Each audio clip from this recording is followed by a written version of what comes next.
Welcome to the Psychedelia Podcast, where we talk about the third wave of psychedelics. Through our many wide-ranging conversations with scientists, policymakers, entrepreneurs, and event organizers, we bring you an exclusive look into the many minds of the psychedelic world. It's time to let the word out about psychedelics and how they can be used as tools to benefit both the individual and the community.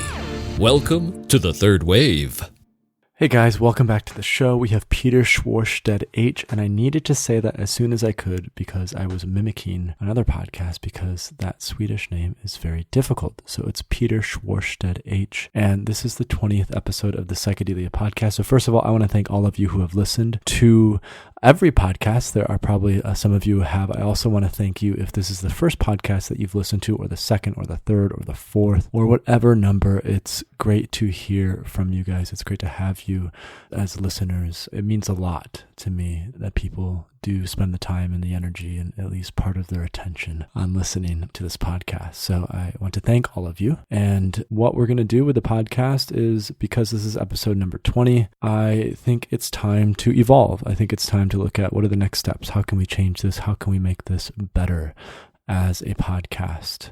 Right now we're working on a new podcast logo. The logo that I had before is passable, but ultimately not professional enough. If you're a graphic designer or a logo designer and you'd like to collaborate on that, if you'd like to help me create a new logo, please send us a message or send us an email. I would really appreciate that. So we're working on a new logo. We're also changing the format. Typically, for the last few episodes, 5 or 6 episodes, I've been doing This Week in Psychedelics at the end of the podcast. And I want to start doing that at the beginning of the podcast because gets people interested and excited in terms of current events and what's been going on, and then we will lead into the interview after that.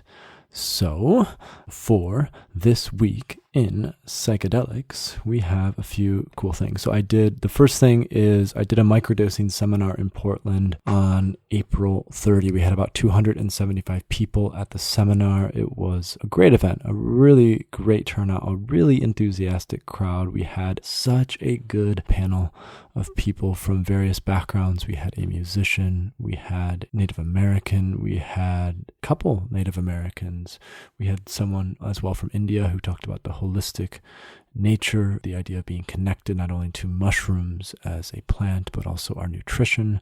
And we also had a woman who suffered from brain trauma and came up and bravely spoke about her experience with microdosing as well. So just a phenomenal panel, great questions all around. And that talk is on Facebook. It's on the Peers Facebook page. We'll provide a link in the show notes without a problem. There's a Facebook live video of my talk, so if you want to see that, go and check it out. And I also posted it on my personal Facebook. If you guys want to add me on personal Facebook as well, go ahead and do that. I'm trying to help spread the message any way I can, and I consider all of you part of this community, so please go ahead and do that if you like, if you want. If not, I'm perfectly okay as well. Moving on. So photos and videos from the microdosing event I did. As I've mentioned now a couple times, Psychedelic Science was almost 2 weeks ago now, and online there's an organized list of all the Psychedelic Science presentation videos. So it's a full organized list, and I'll just read a little bit of what it says. Thank you to Maps Beckley, all presenters and volunteers, and everyone else involved. It's an exciting time for psychedelic research. To make it easy to browse the talks according to the schedule, I went through the PDF schedules for Friday, Saturday, and Sunday and recreated the schedule with added video links. All talks are color-coded for categorical browsing where relevant. This is on psychedelicwiki.org. Awesome. This is actually the first time I've seen this site as well, so I'm glad someone did this. We'll provide a link to that. There are dozens and dozens of talks on so many cool things, and if you didn't get a chance to attend the conference, or even if you did attend the conference, but you didn't get a chance to go to all the talks, like this guy, I think I went to like 3 talks, Paul Stamets, Jim Fadiman, Fred Barrett on psilocybin and meditation, and the rebranding psychedelics 4 talks. Yeah. So if you didn't get a chance to see that many, or if you didn't get a chance to go at all, go ahead and follow the hyperlink in the show notes and you can see those videos from the conference. Cool. Good stuff. So what's next on the list for This Week in Psychedelics? Problematic, which is a show on Comedy Central, is filming an episode on psychedelics and has asked for people with microdosing experience to contact them directly. Microdosing experience. So problematic. This is the second time I've heard of this show, because the first time I heard of it, it was on Twitter when I saw something about MAPS being on it, or Beckley or something. So basically they're looking for people who have microdosing experience, as well as experience with a few other things related to psychedelics. So if you want to be on a Comedy Central show about psychedelics, go ahead and you can check out that link. Last thing, there's a survey on experiences with 5-MeO-DMT. We recently published our essential guide to 5-MeO-DMT, and is doing quite well. A lot of people have become interested in 5-MeO-DMT. When I was at the Psychedelic Science Conference a couple weekends ago, I just kept hearing about this medicine, the toad, and I've read the book by James Orrick, which is the Tryptamine Palace, 5-MeO-DMT and the Sonoran Toad, or whatever it is. And I should know the name of that book because I've read it and it's a phenomenal book. So I'm just going to Google that right now. Maybe I actually had it right. Tryptamine Palace, 5-MeO-DMT and the Sonoran Desert Toad. Sometimes when you get high, you smoke some pot, some cannabis, and you're like, man, my subconscious or my intuition or the universe knows more than I do. So thank you, universe. So we're getting back to the 5-MeO-DMT survey. We also, we published this essential guide. We also spoke to Ashley Booth about a month ago on our podcast, and we heard about her experience with 5-MeO-DMT. So if you're interested in it, I would recommend listening to that podcast as well if you have not yet. So the 5-MeO-DMT survey, it's from researchers working at Bowling Green State University who are working on a project regarding the experiences of people who have tried 5-MeO-DMT. They'll ask about your attitudes and beliefs about your experience with this substance, including the short-term and long-term effects, as well as beliefs about your outcome of the experience. They will also ask you questions about your demographic characteristics, such as your age, gender, ethnicity. And for every person, a little extra motivation here, for every person who involves himself in this survey, volunteers to take this survey, the researchers will donate $2 per participant to MAPS.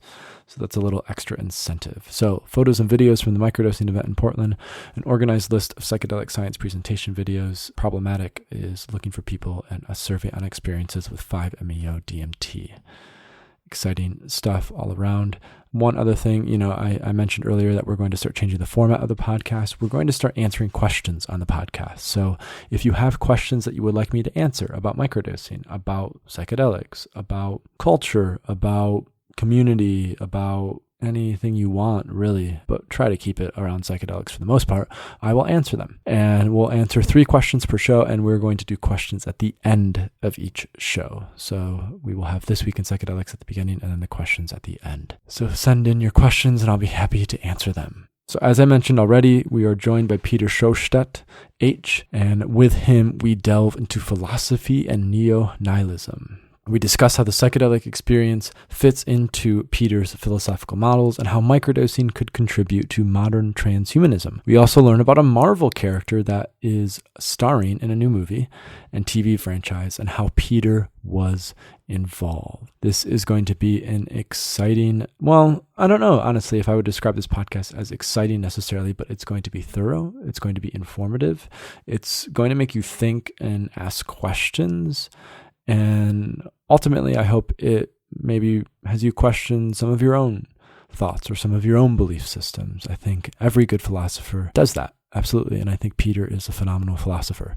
So yeah, I think that's a good way to end. I'll see you guys after the show. Wait, before we go, just a quick thing.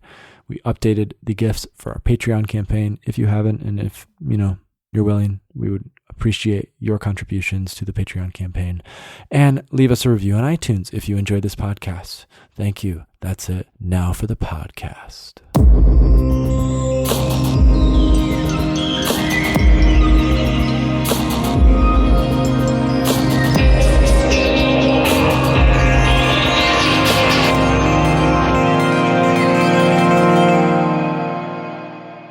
So what interested you in psychedelics? How did you become interested in them? And how does that then correlate or integrate with your curiosity about philosophy? Okay, well, I studied philosophy, as an undergraduate then, and I was really drawn to certain thinkers like Nietzsche, later Schopenhauer, Bergson, and so on.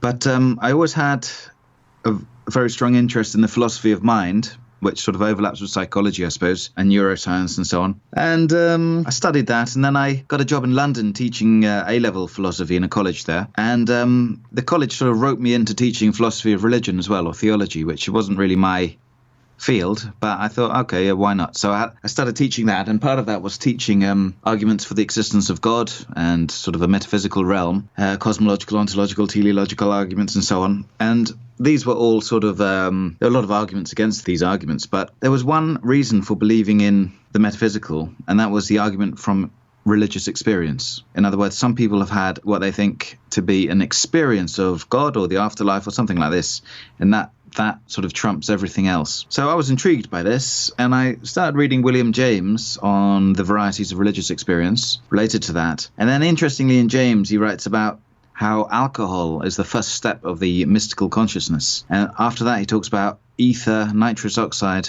and other substances. So this got me thinking that in order to understand this aspect of theology, philosophy of religion, maybe it would be very useful to try some chemicals such as these. Anyway, that was in the back of my mind. And one holiday, I returned to Cornwall from London. I was teaching in London. And my brother and I came across this field of what he told me were magic mushrooms. And I thought, okay, interesting. So I picked about 100 of them. It was a very lucky year, I realized afterwards. And took them back, and I looked on the internet to discover if they were, poisonous or whatever, or if they were the right type of mushroom. And they were. They're quite distinctive, these Liberty caps. I dried them, and then I took them back to London, and then I tried a small dose. I went to see a film which I thought was amazing in the cinema, in 3D and so on. Realised later it wasn't actually in 3D. That was a sort of a mild dose.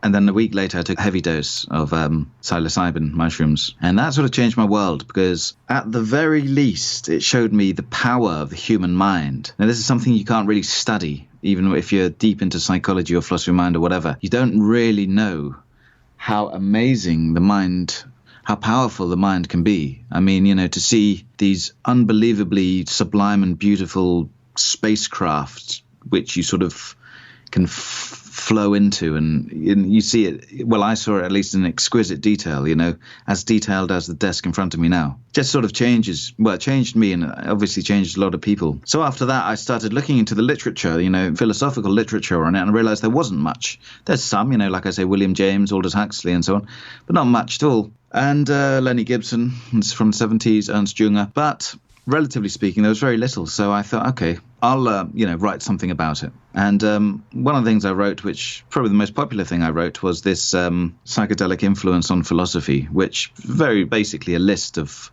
philosophers who probably took or definitely took psychoactive drugs. Well, let's get a little bit into that, because, as some of these listeners know, we had these things called the Eleusinian Mysteries, where they use this beverage, the Kaikian beverage, which Albert Hofmann, the inventor of LSD, assumes was made from the ergot fungus, because, the mysteries were held in fields that were very close to where certain crops were grown, where we would have the ergot fungus. And for that reason, we know, at least we assume, that philosophers like Plato took part in these mysteries, as well as various other thinkers and intellectuals. What impact do you think that those experiences have had on Western philosophy, our mode of thought, if that assumption is true that, the foremost thinker, Plato, was involved in these mysteries? Of course, it's hard to prove anything when you go back 2,500 years, but I think it's more likely than not that Plato did take some kind of psychoactive brew, kaikion, as you say. One infers that the kaikion was psychoactive because of what we today call trip reports from these mysteries. As I say in that essay,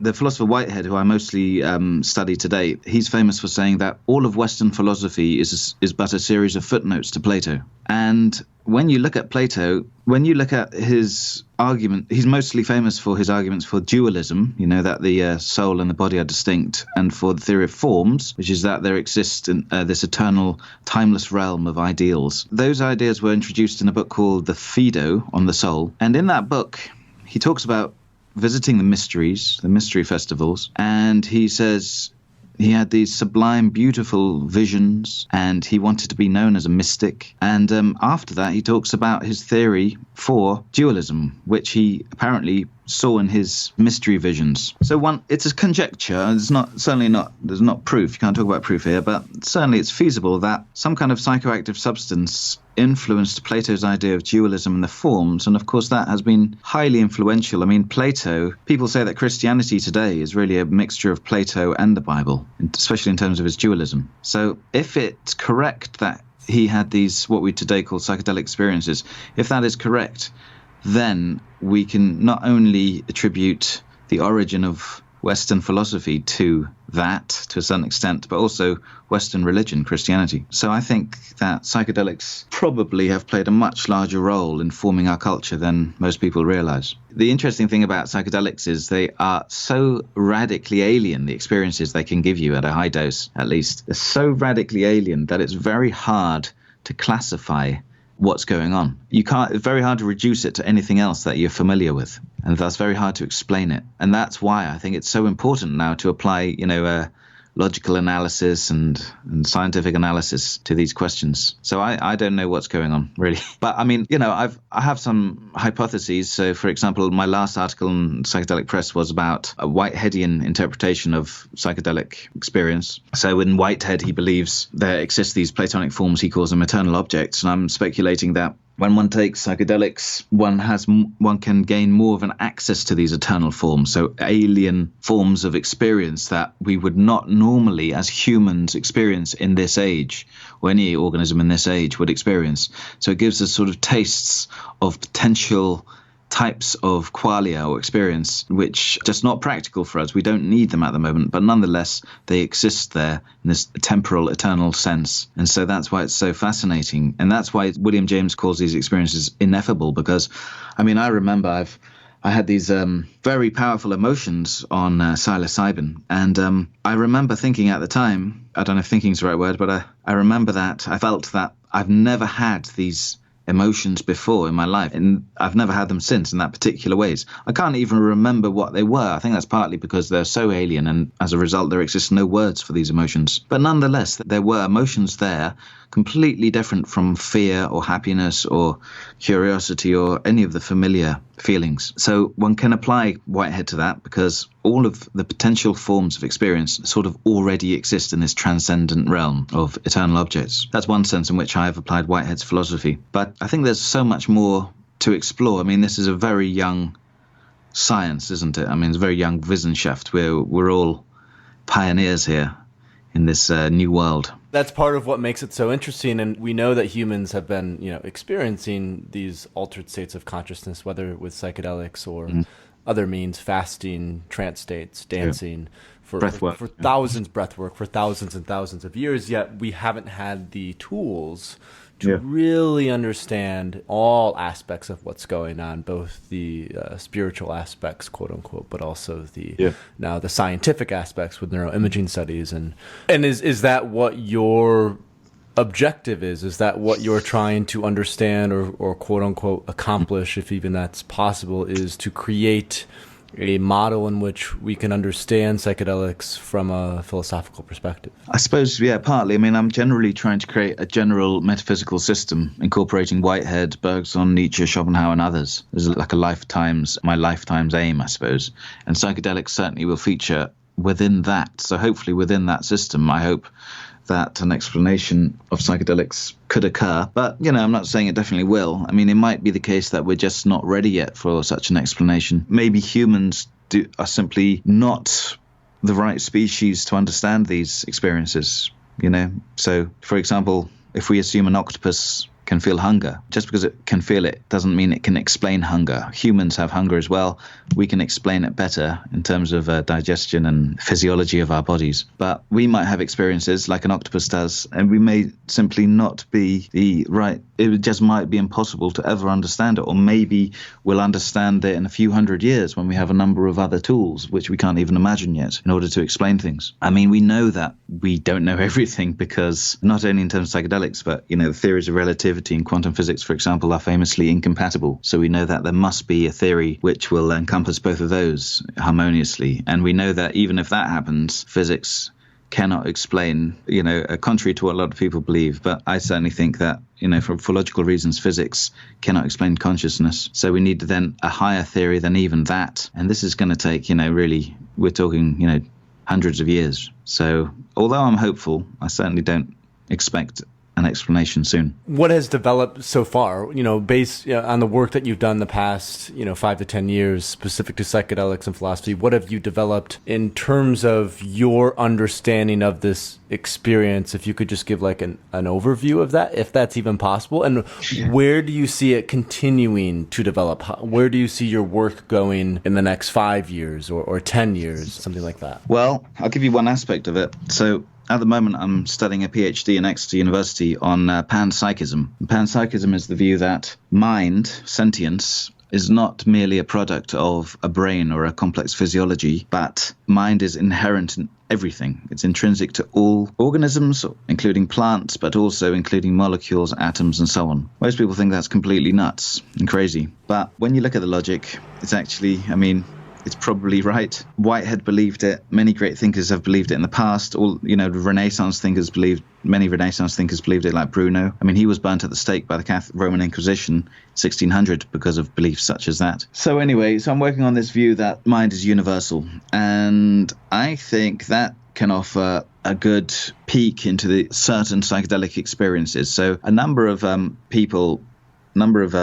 trippers say that under the influence, they sort of feel, they become what they see in a way. They look at a plant. Aldous Huxley's sort of spoke about a table, bamboo legs, but other people have spoken about sort of looking at a plant, becoming that plant, feeling what the plant feels. Now, of course, most people will say, well, that's part of the hallucination of it. But if panpsychism is correct, and if plants do actually have a form of sentience, not consciousness, not a sort of thinking about what they did last weekend, but as a basic subjectivity, like analogous to our subconscious, perhaps. If it's the case that panpsychism is true, perhaps psychedelics offer a sort of breakdown of our separation between us as subjects and the outside as objects, creating a so-called, what Whitehead calls a vectorization, so a sort of overlapping of the subject and object. If that is the case, and this is a radical metaphysics, of course, from Whitehead, if that's the case, then such experiences, when the psychedelic compounds break down the normal functioning of a person's physiology, then could explain those experiences, not as hallucinations,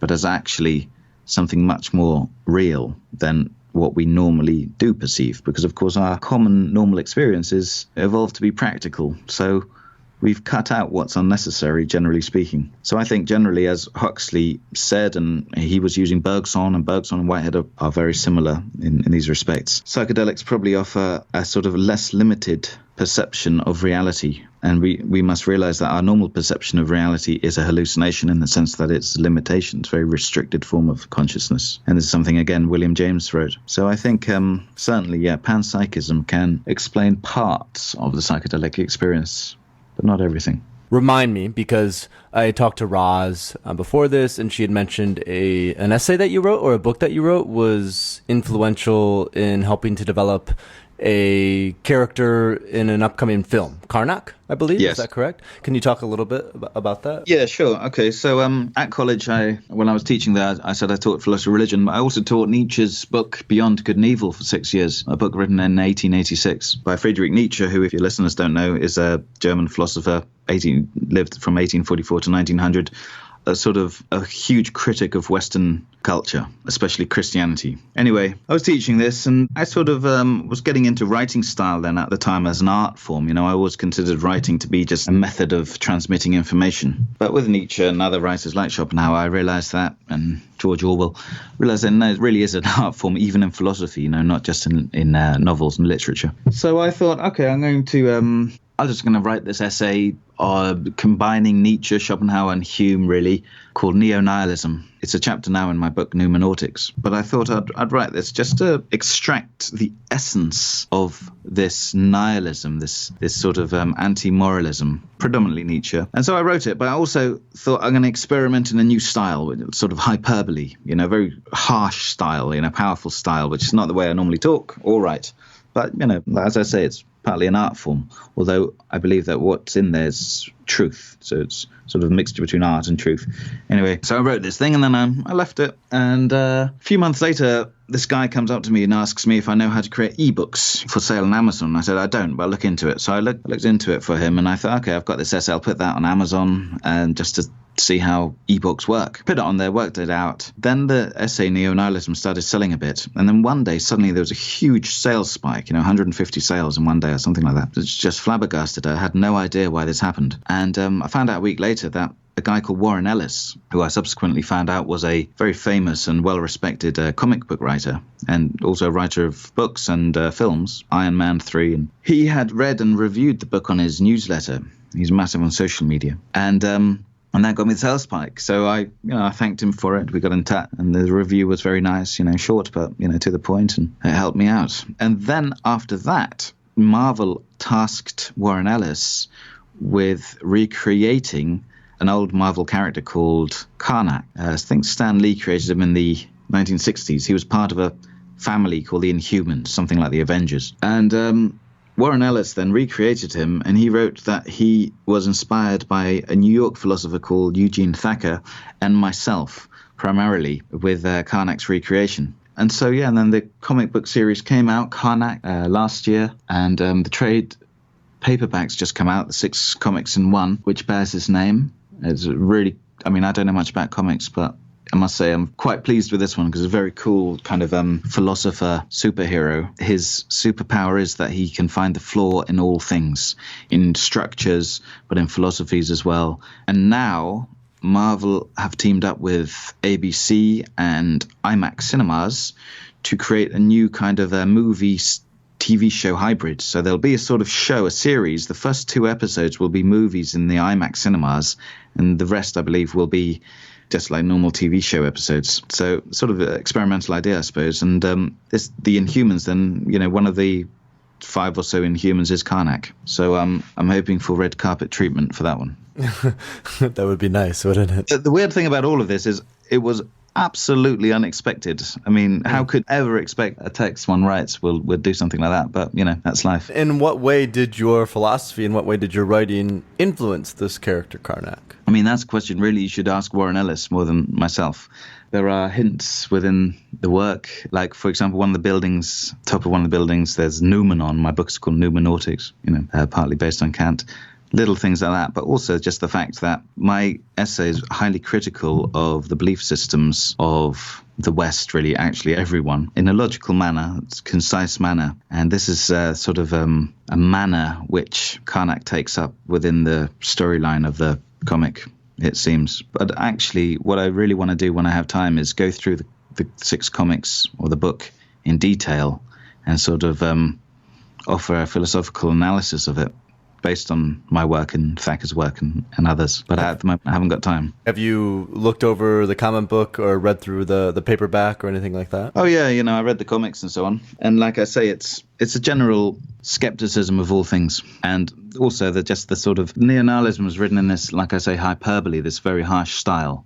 And it's sort of the same way that Karnak speaks in the comic, a very similar sort of harsh critical style. But like I say, I might be reading too much into it. The best person to ask would be the author, Warren Ellis. In fact, Warren Ellis interviewed me about writing style recently, and I'm going to interview him. So I'll actually ask him this question, in what precise ways did neo-nihilism influence Karnak? I'll ask him that. And what is neo-nihilism anyway? Neo-nihilism, it's a fusion, like I say, of David Hume's work, Schopenhauer's and Nietzsche's work on morality. So ultimately, it's the view that it's not new. The originality in it is the combination and the presentation of it. But it's the view that there exist no absolute morals, and that any statement which says, it's a duty to do this or that, or one should not, one ought not to do this, or one ought to do that, all such statements can never be logically substantiated. And ultimately,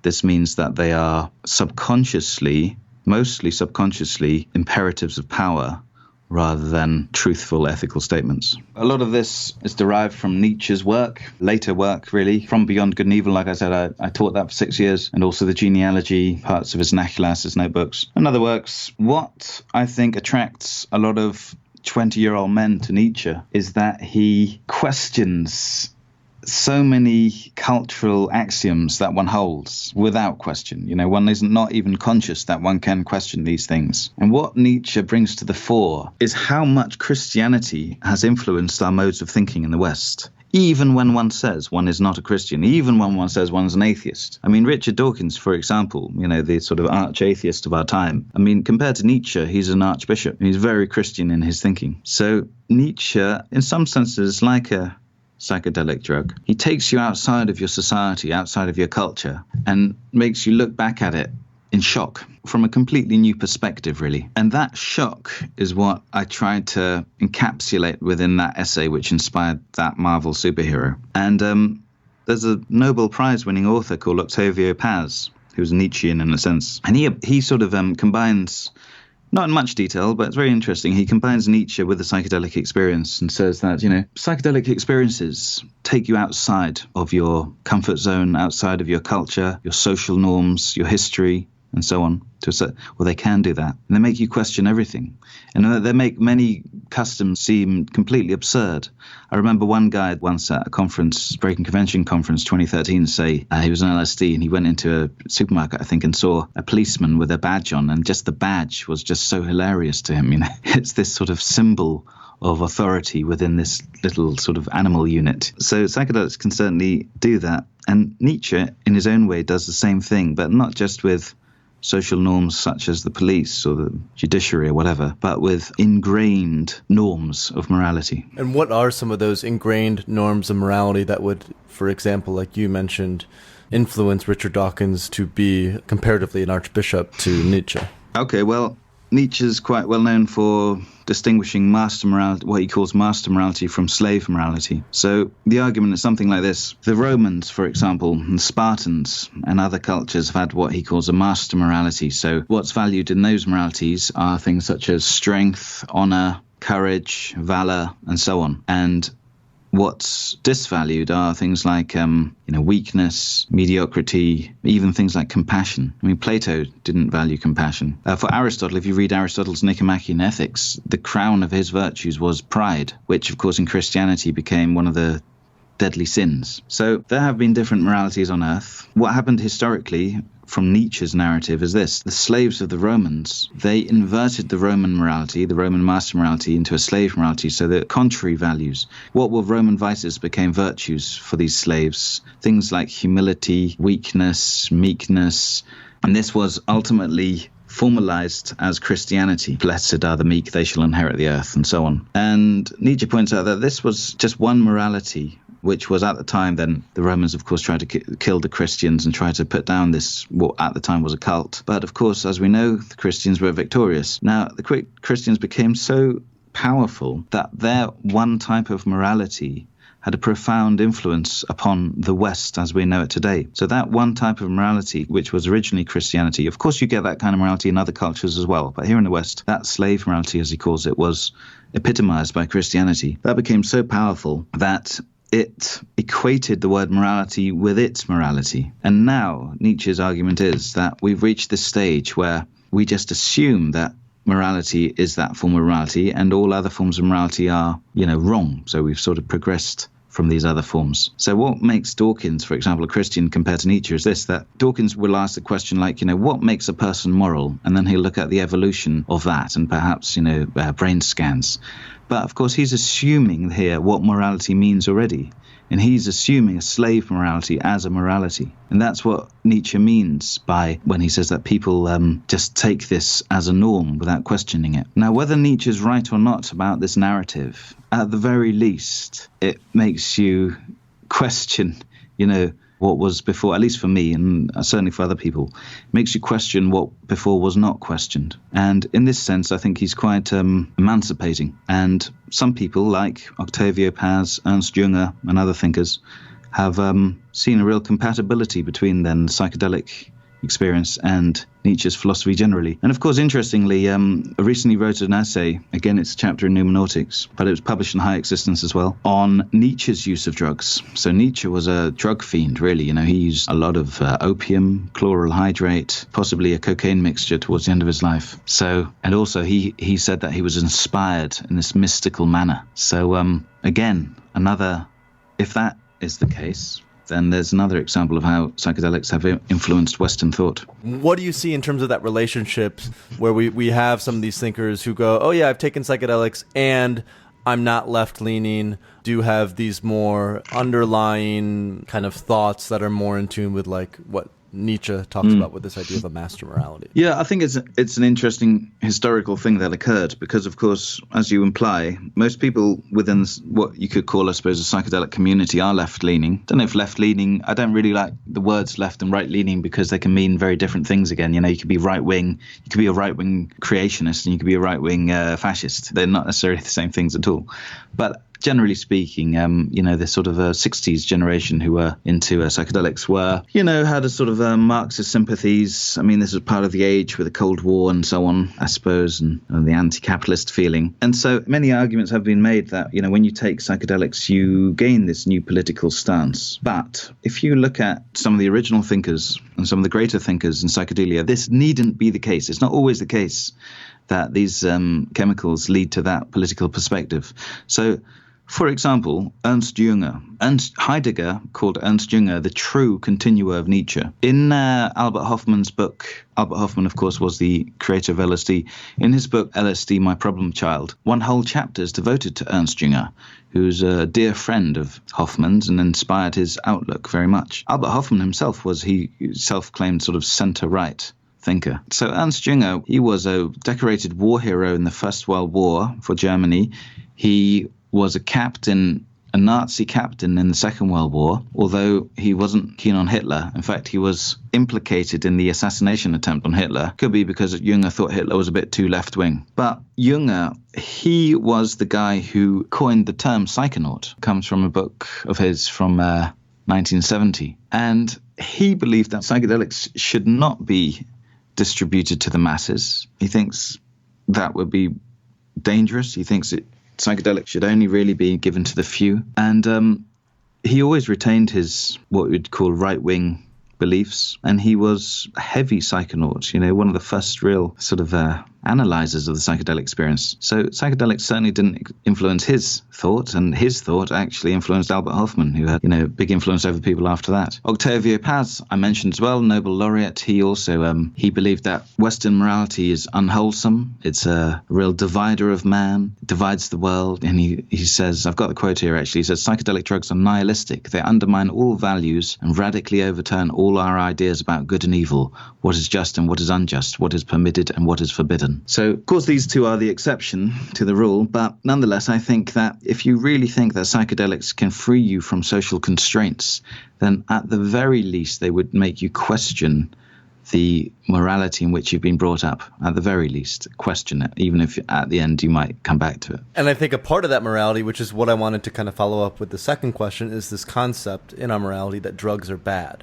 It's this concept that there is shame and guilt around drug use, at least drugs that don't play into maybe this quote-unquote slave morality. What's your understanding of that relationship between this master morality and the slave morality, between pride and virtue and meekness and humbleness, and our society's understanding of psychedelics and why they might be a taboo in that way? Well, the first thing one could say is that Christianity, which, as I say, for Nietzsche is the epitome of slave morality, seems to, except for alcohol, seems to have always been against psychoactive drugs. Look at the Spanish conquistadors, the Catholics who came to South America and tried to forbid the use of their hallucinogens, their psychedelics.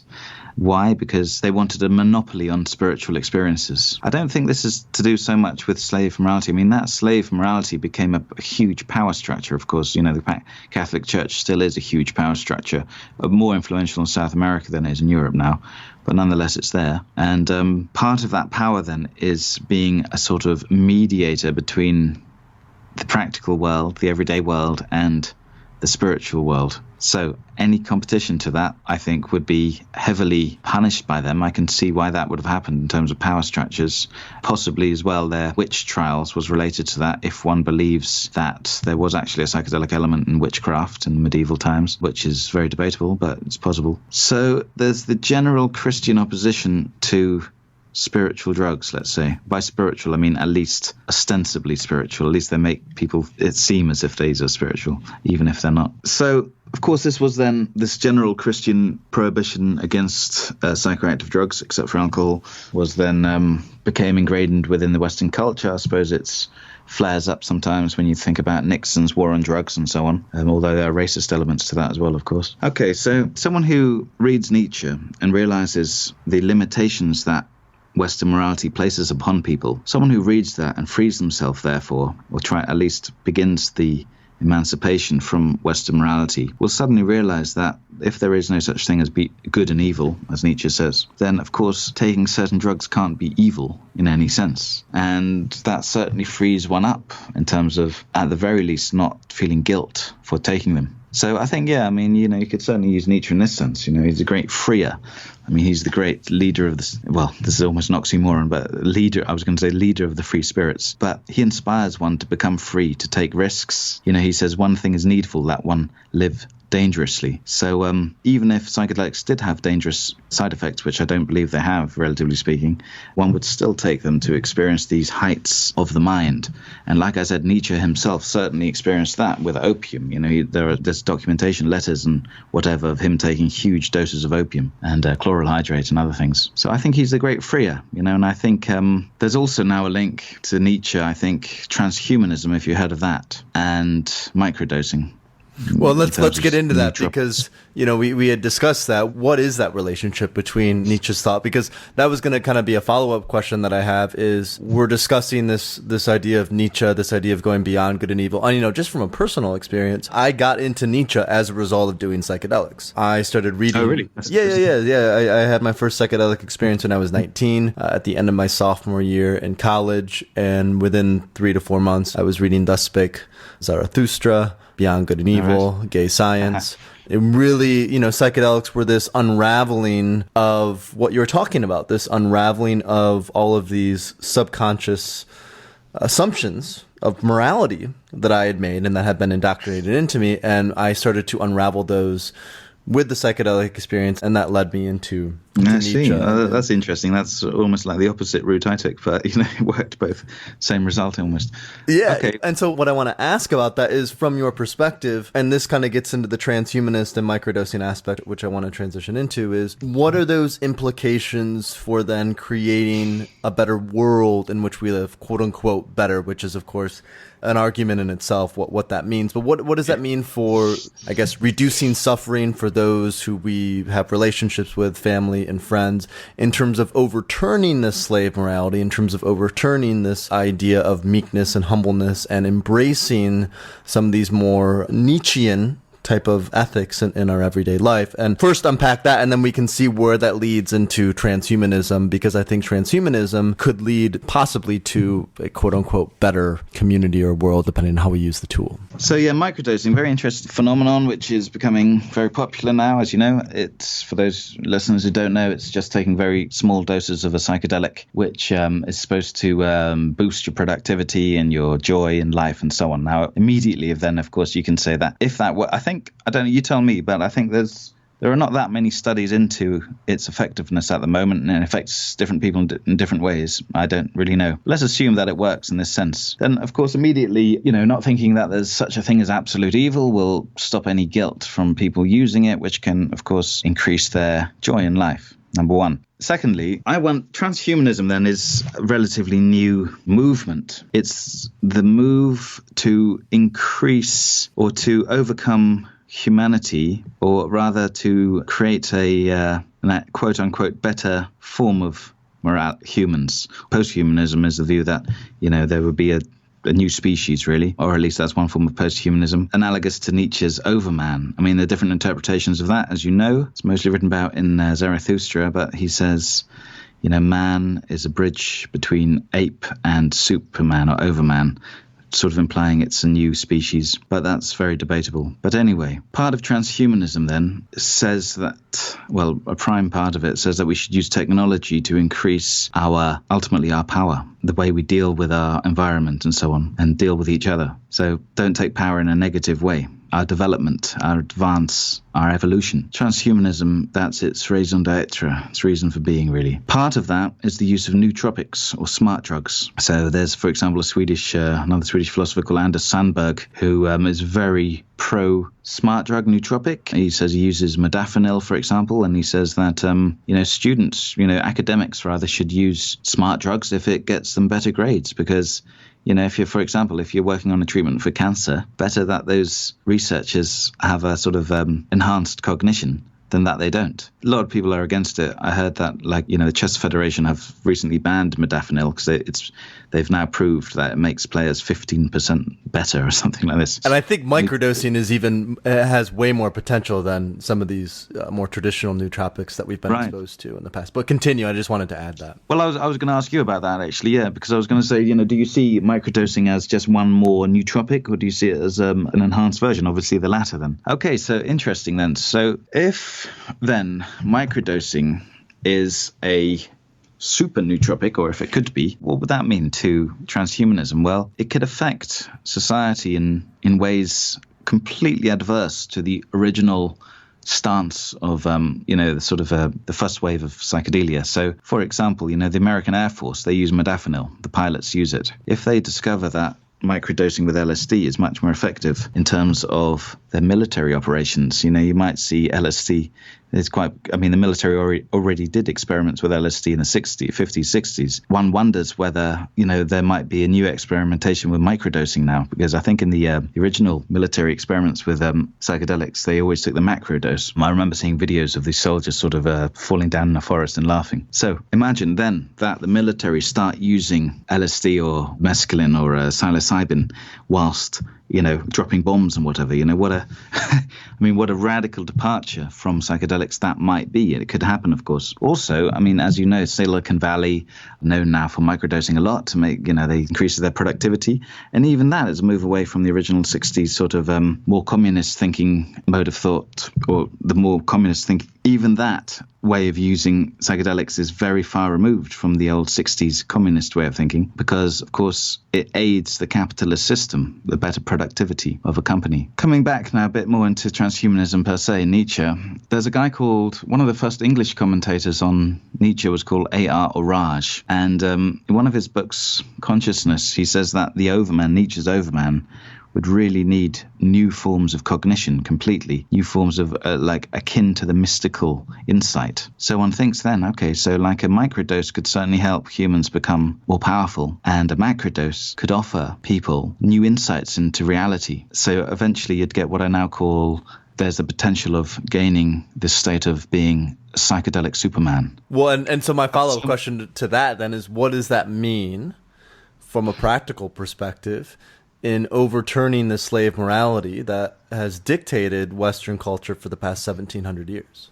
I don't know if it per se would overturn that slave morality. I think there almost has to be sort of inverse direction, that slave morality must, first of all, should be overturned so that such a sort of move in evolution through psychedelics could happen. Interestingly, C.D. Broad spoke about this. C.D. Broad was a great Oxford philosopher that Aldous Huxley quoted on Bergson in the Doors of Perception. C.D. Broad writes that, there are now, with increasing technology and so on, there are all these amazing potentials to overcome disease for humans and to, increase our age and our strength and our intelligence and so on. But then he says, but there are so many forces acting against that potential. He himself, C.D. Broad, points out the Christian church as being always against such moves. And of course, again, the Christian church then is the epitome of the slave morality. So you could find in the future that there'll be some kind of church maneuvers against,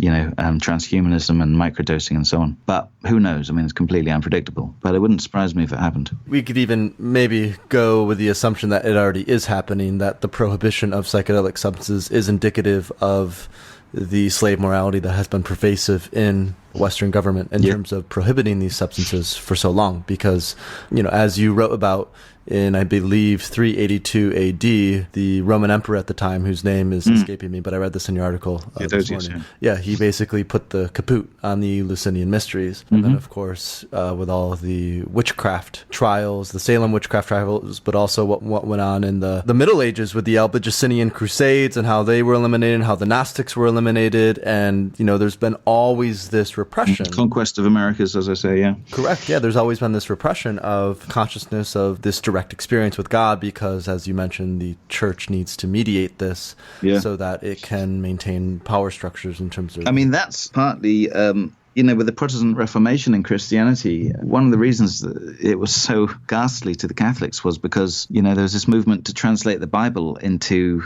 the native languages, English, German, or whatever. And, the Catholic Church always wanted it to be in Latin so that only, educated priests and bishops could read it, thereby, again, being a necessary conduit to the spiritual. So the Reformation, in a way, is a move away from that monopoly that the Church tried to maintain on, broadly speaking, spirituality. So certainly, I do think that if there is a way of getting direct insight into the metaphysical, then the church will be against that. It does. If you go to church at least for that reason, for a spiritual reason, as one would expect would be the case, then there's massive opposition to it. I mean, I don't hear that so much in England, this moral opposition to drugs, psychedelic drugs. It's usually like put in terms of health here. Sure. And then the false belief that they're very dangerous for one's health, But I think in America, I mean, correct me if I'm wrong, there's more of a moral argument against it, and that they inherently, just shouldn't take it. It's a bad thing to do without any substantiation. But because, and I imagine if that's the case, that's because, of course, the church in America is much more pervasive than it is here. I mean, England really is de facto secular country. Even though the Church of England is a state institution, no one really believes it anymore, No one, only the few people go to church.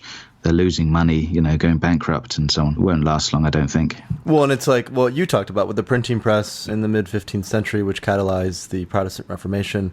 We've had a very similar invention lately. It's called the internet. And it's seeming to do something very similar in terms of giving people access to information that was previously unknown. And this, obviously, we're seeing play out in the psychedelic space, which comes into an interesting point of tension, which you mentioned earlier, is there are some thinkers, like you mentioned Ernst Juncker, who believes that psychedelics should be kept only in the hands of a few, because, quote unquote, only they can handle this direct experience. Whereas you have many other people in the psychedelic space who are much more egalitarian about it, who say, no, we need to give this experience to everyone, which has a lot of commonalities with Christianity.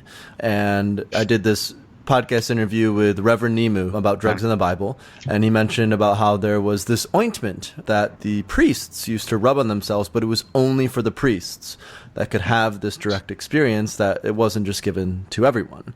And this was within the confines of the anointed one. Correct, yeah, in the Christian tradition. So I also see these parallels and commonalities in the psychedelic space when we're assuming that these psychedelics have these values and these principles, that they're going to make us more free love, and they're going to make us more egalitarian and more compassionate. And I think that's a dangerous narrative, and I think that is a misleading narrative, and I think that's partly why I've really identified with your work, because you question that and you're very skeptical of that. Yeah, I mean, I think that there's a danger, again, that a dogmatism arises here. So it very easily happens with people, that they come into a community, and in order to sort of become friends, they develop this narrative and these axioms that cannot be questioned, and that gives them a sense of security. It's like the basis of all religion, really, and politics, and even science, really, aspects of science and philosophy. There's certainly that danger. And I mean, I think really, one of the virtues from my point of view of psychedelics is this freeing of the mind. So any kind of dogmatism, even unspoken dogmatism, is contrary to that, contrary to the spirit of psychedelia. So that's why I don't like to sort of really associate myself with any group within it. And in one sense, I'm more open to different people experiencing this. However, I would always note that, or warn rather, that, psychedelic drugs, as you know, are not just like other drugs. They're not like cocaine or whatever. They're not a party drug. They can induce severe metaphysical experiences, You can't really even say that most psychedelic experiences are joyful. I mean, they're very interesting, certainly. They don't necessarily lead to overwhelming joy like a heroin can, for example. They need to be used with caution and reverence. And as a result, I certainly don't think it's a good idea for people just to willy-nilly take them when they're out at the friend's house or something without any thought or whatever, you know. I mean, there are many dark experiences that people have, which if you're not ready for, can affect people in a negative way, especially if you're inculcated within a certain moral framework where, you know, the gothic or the demonic or whatever is seen as something real and dangerous. So people, I think, need to be prepared when they take these things and use them with caution, even though I don't think they're not relatively physiologically dangerous, but, you know, mentally they can have profound effects on people in a negative way as well. Yeah, I think they can. And I guess I should also clarify my point of view in that the reason I'm doing this work, the reason I'm talking about psychedelics, the reason I'm curious about them is because I believe they can facilitate or catalyze transformations in individuals which help them to navigate reality in a way that reduces suffering, in a way that helps people to be more free, in a way that helps people to understand their own kind of, I guess, internal power in terms of creating a better life for themselves and those around them. At the same time, like you, I'm skeptical of a lot of narratives that drive psychedelics and psychedelia right now. Like, for example, science and research is the end-all be-all, and that it will lead us into this new glory age of having psychedelics available medically for only wealthy white people who can afford them. That's an issue, also, you know? Also, yeah, it takes away the sort of, the context is so important, certain setting, as they've always said, you know, and like to sell, let's say, you know, psilocybin in a white packet in a pharmacist just takes away a lot of the magic, and it probably will have an effect on the experience itself. As one knows that, I think that's quite dangerous. I mean, some people argue it's better that it remain illegal for that sense, you know, but I don't think overall that's a good idea, because, you know, someone could get arrested for taking magic mushrooms and end up in jail for 7 years. You know, it's absolutely terrible. Right, and as we talked about, the war on drugs is so racist in its nature anyway. It definitely is. These substances... Well, I think they should. I mean, ideally they would be controlled, you know, so there'd be warnings on them, and, you know, like the mysteries in Greece, you know, let's come back to that. They were very formalized rituals with experts, you know, the priests who led the ceremonies and so on, you know. And of course, people went there, all kinds of people, slaves included, you know, to try it out, but only once a year, or it was only on once a year rather, for a couple of weeks. But it was a formalized thing. It was could almost say like a state-sponsored thing. Of course, states didn't exist then, except for city-states. But we don't have that today. So simply decriminalizing them, I think, is not enough, really. They need to, but then, of course, the danger is if you institutionalize it in any way, then you can see that becoming a dogma very quickly, you know, with formal rules. I don't know, it's a complicated one. It's very complicated. It is. Whenever I get into these questions, it becomes increasingly complicated by the chaotic and random world that we currently find ourselves in and how things are changing at an unprecedented rate. And in the past, I believe, even the past 20 years, it's been much easier to create models in which we can make assumptions in terms of how the future might turn out. And then we could do things based on those models. And I think that's increasingly becoming obsolete. Well, certainly in the last sort of few months, really, it seems anything could happen now. Exactly, yeah. And so I think that then plays into psychedelics in terms of there are a lot of models that the current psychedelic space is operating on, and there's a lot of models that they're assuming are true. For example, with even the medicalization of things like MDMA and psilocybin for depression and PTSD, that assumption is based on the belief that nation-state governments will still be viable within 10 to 15 years. And while that's probably true, it might not be. You know, it's really hard to say with how quickly things are changing.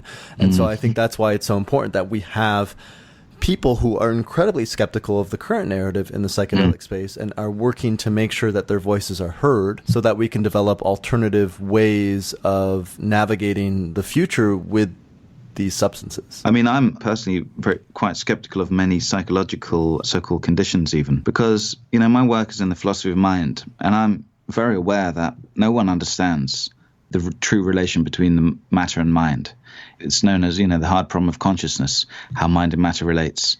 There are many different theories, all of which have got problems. So we don't know the relationship between matter and mind. We know they're correlated, that's about it, in certain aspects, and certainly not in all aspects. So when I look at psychologists who have come up with this condition, which is just based on like behavior, you know, I really do question that. So for example, schizophrenia, apparently schizophrenia recently has been ramified into 20 different types, you know, but before we thought it was one type. And, you know, look at the Victorian age and their psychological conditions like nymphomania. You know, that was obviously a cultural conditioning of a psychological state, you know, that a woman wants sex more than is normal. So you look at the history of these psychological conditions, or look at Freud, and his psychology, which very few people really believe in now, but that was, of course, prevalent for decades. And today we've got these so-called psychological conditions, but I'm skeptical of them. So even when you talk about like MDMA treating PTSD, for example, post-traumatic stress disorder, I don't doubt that people do suffer from these things, but to generalize it into one thing that they all suffer from is perhaps too much. Maybe there's a multiplicity of different conditions they have. Also, think about political ulterior motives here. When you identify a condition and formalize it, then you can, of course, start selling products to overcome it. So I think there's a danger that if you only look at psychedelics as therapeutic tools for treatment of depression or anxiety or whatever it may be, you're again assuming perhaps more than we actually know. You're assuming that these conditions really exist as such. And you're not convinced that's true. Obviously, you're not. Well, like I say, I think, look at different countries have got different psychological conditions. So what, do different nationalities suffer differently psychologically? I think rather the fact is that, just like with morals, we believe that, most people ultimately come to an absolute, this is right and this is wrong. I think in psychology, people do that too easily as well. They think, okay, there's this condition, depression, for example, there's this condition, anxiety, there's this condition, autism, whatever it may be. I think the reality is much more complicated than that. And I think that when we give a word to a number of different problems, we've simplified the world. But of course we do that. And then, the reason for doing it really is to be able to teach these things and also to be able to make money out of them. I'm just generally skeptical, as I say, of psychology, I must say. I think that brings up an interesting point, which we touched on at the very beginning of this conversation, is that we don't have the models yet to understand the psychedelic experience, but that with the growth of big data and with the growth, largely of big data, being able to collect massive amounts of information about various things, we're all of a sudden given this opportunity to provide more nuance in terms of our understandings of the world and understanding of reality. And I think that ties into what you're saying is maybe in the future, things won't be labeled as PTSD, but every individual will have, I don't know, there might be this level of comparison or this continuum that people are on, and everyone is at a different place, and everyone maybe has a different objective in terms of where they want to go. And we can consume certain things, potentially, to facilitate a transition into the states of consciousness that we want to go with an expected outcome. So, to kind of break this down into more concrete language, if we assume there are this general thing that people assume is PTSD, where we notice they have, when X event happens, their amygdala lights up and responds and it shuts down. But in individual A, that's slightly different than individual B, which is slightly different than individual C. What if we could then have some sort of, I don't want to say a therapy, but some sort of external action that helps a person deal with that, and it's individualized for that person? And it might be psychoactive, but it might not. Well, that's the future of medicine, isn't it? Individualized medicine. So, because, drugs are generally one size fits all, suffer that problem. So the future is, that you have an identification of the individual's body somehow, some analysis.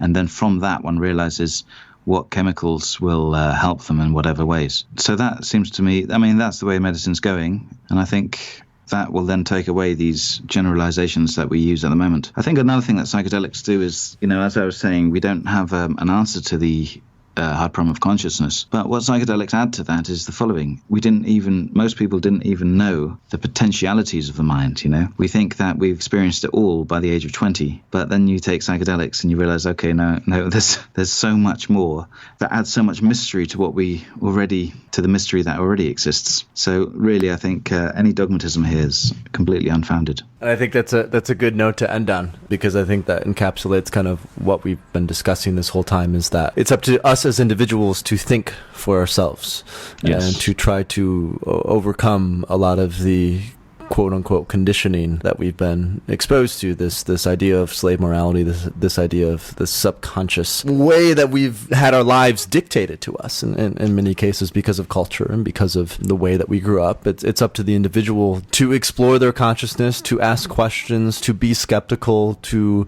discover things for themselves, and psychedelics obviously are a tremendous tool to be able to ask new questions. That's their greatest value. They are the great emancipators. They absolutely are. Yeah, absolutely. So Peter, thank you so much for taking your time. Can you just give a few details about if people want to find your book, If they want to find information about you, where should they go or what should they do? Okay, my website is www.philosopher.eu. My book is available on psychedelicpress.co.uk. It's called Numenautics. It's on Amazon as well, I think, but better to buy it from the publisher. I've got a Facebook group of philosophy called Ontologistics. I've got a Twitter page, Peter Sjöstedt-H. I'm all over the place, really. I've got a newsletter now, Hyperborean Bulletin, that you can sign up to on my website. That's pretty much it, I think, at the moment. Great. Well, thanks again for joining us. And guys, I would encourage you to check out Peter's stuff. It will take some acclimation. It's not just something you can sit down on a nice summer day and read, but his thoughts are very interesting, and obviously you've heard some of them in this conversation, so I would highly encourage you to dig even deeper. I know I will dig even deeper now. I've taken some time off of philosophy, but I think this conversation has catalyzed a renewed interest in these topics that we're discussing. So thank you for doing that, even, Peter. It's been a pleasure. I'm glad to hear it, and I've really enjoyed this conversation. Thanks for listening to the Psychedelia Podcast with Paul Austin. Want more psychedelic information? Go to our website at thethirdwave.co and register for our email list and newsletter. Also, please consider donating to The Third Wave via our Patreon page. Donations make this podcast possible. Psychedelics have the potential to transform lives. By donating, you enable us to continue to inform people about the benefits of these powerful substances.